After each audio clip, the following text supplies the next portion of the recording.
Hey, good morning. Chuck here with Apple Drains. Today let me show you a professional courtyard drainage system, something that the DIY could install themselves if you're really serious about a professional system. So inside this courtyard you can see there's basically four walls. You can see the downspouts. You see how they're splashed out? That water has no place to go. When it rains hard here, it's like a swimming pool. All the roof water just collects inside the courtyard and it floods up into the units, the lower units, and it's causing a foundation issue as well. So how do you solve this problem? Well, it's really straightforward. We need to be able to remove that downspout water. So we're going to connect the downspouts to a main line, and we will send this to a sump pump because we have to lift it up and send it out through the back. There's several sidewalks to tunnel here, and I've showed you many times how easy it is to tunnel underneath of a sidewalk. You could get the concrete saw and cut the walk, but by the time you did that, you'd be done. Remember, the secret is to scrape from the top of the sidewalk. Scrape it from the top and then pull your dirt out. This will take about 2 minutes. In fact, I'll just let this video run and you can see how quickly we can get through this walk. You may only get a little dirt out at a time, but don't worry, you'll get through this walk.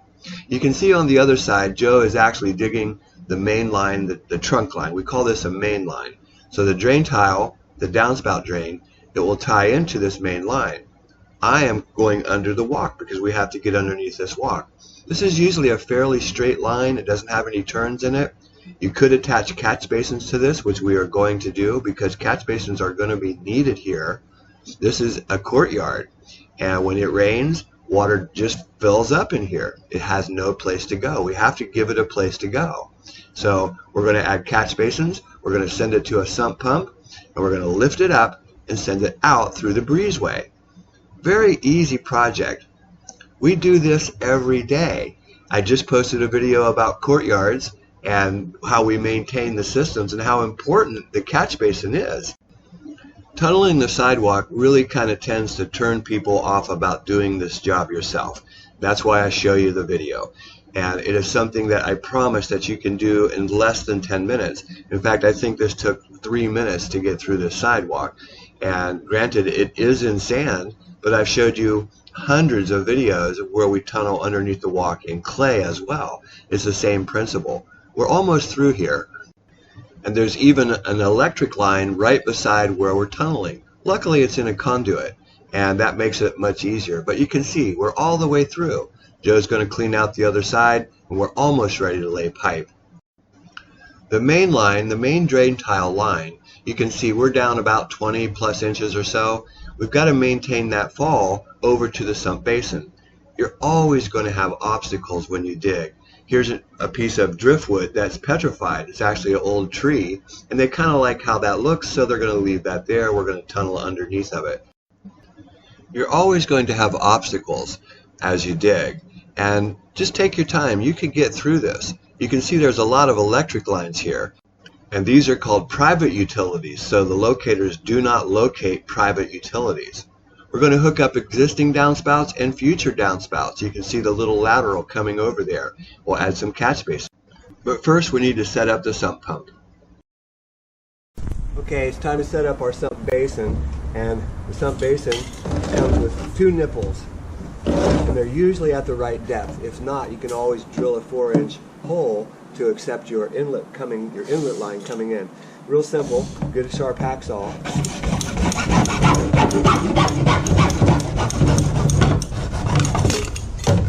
Cut that right off. And this is going to be where all of the water that we've collected comes in. So we call this the inlet line. Now we're going to set up the sump pump. We're going to use a Zoller.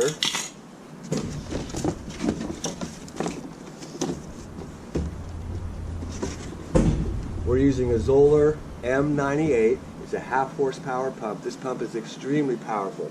Pushes about 60 to 80 gallons per minute, which is a couple of trash cans of water every minute. It's going to lift that water up and send it out. Very powerful pump.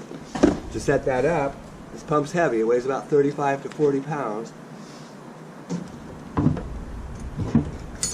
Sets up pretty quick. It's got a port right here with threads. This is the discharge of the pump.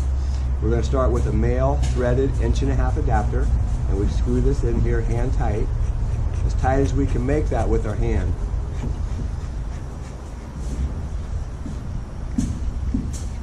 Next, we're going to put a small riser on here, which will accept our check valve.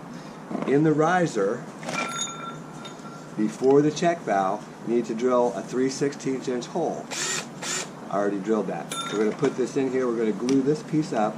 We just want to get it up here by the protection of the bar. This bar protects the float.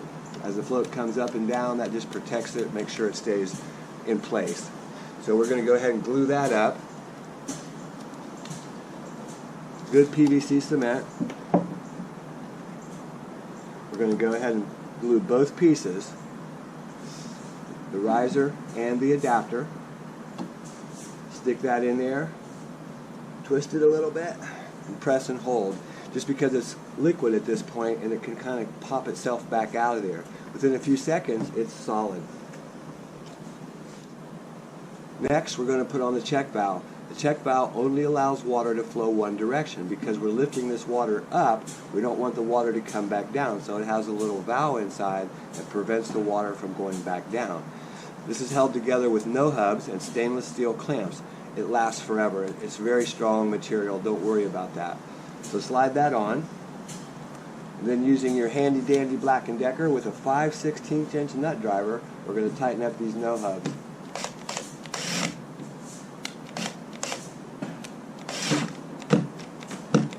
Just as tight as that drill can make it.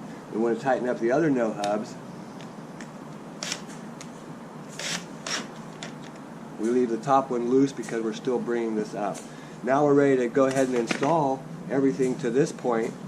We'll have another riser here at the top, if you can see that. We'll have another riser here at the top that will come up with a 90 and send it out of the basin. Okay, so we're going to set our sump basin down in here. We want to make sure that that nipple that we cut open is pointing into our trench. Just that simple. Next, we'll set the pump in here. Square this up a little bit. The pump sits squarely on the bottom. Remember how it's going to lift the water up, and then we're going to discharge back through here, and it's actually going to go across this concrete because they're not prepared to pay for us to cut that concrete. So we're going to discharge across the concrete right into that breezeway temporarily. So next we're going to use a 2-inch hole saw, and normally we come out through the side of the pit, but because they're doing this temporary discharge, we're going to bring it up and across the ground. So we're going to come right up through the lid. You can see the little knockouts. We're just going to pick one right here, and we're going to drill right through it.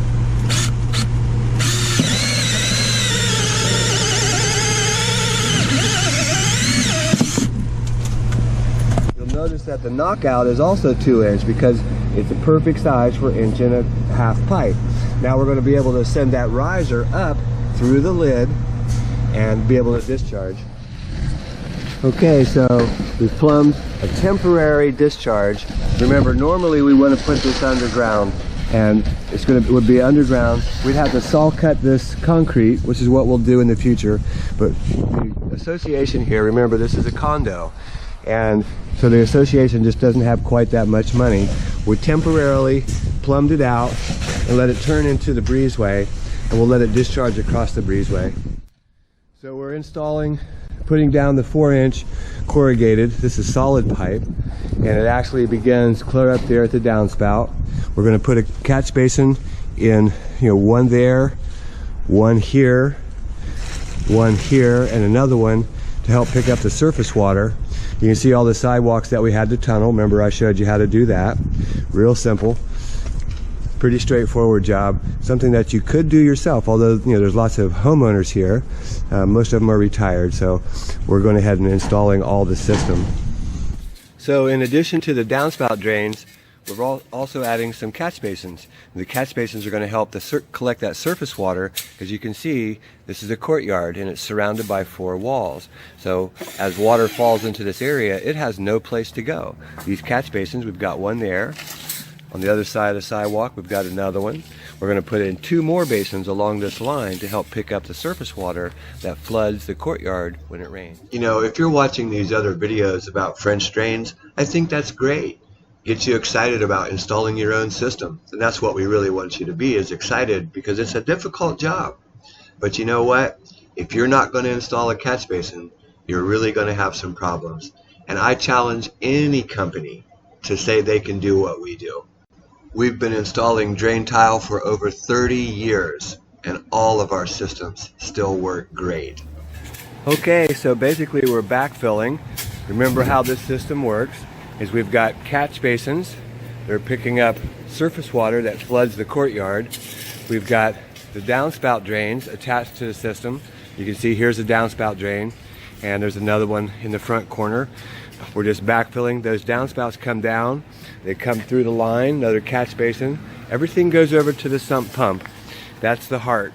From that sump pump, the water's lifted up and sent out temporarily, because remember, this is a small association and it's fairly expensive to cut the concrete. We also have to cut the road behind here for it to discharge permanently underground, and they did not want to spend the extra 6,000 or 8,000, whatever that was, to do so. But for right now, temporarily comes across and it just splashes down through the breezeway. You can see the downspouts are already going that way, and water does travel out through there when it rains really hard. Hey, this is Chuck with Apple Drains, reminding you that if you believe you can do something, I guarantee you can do it. Have a great day.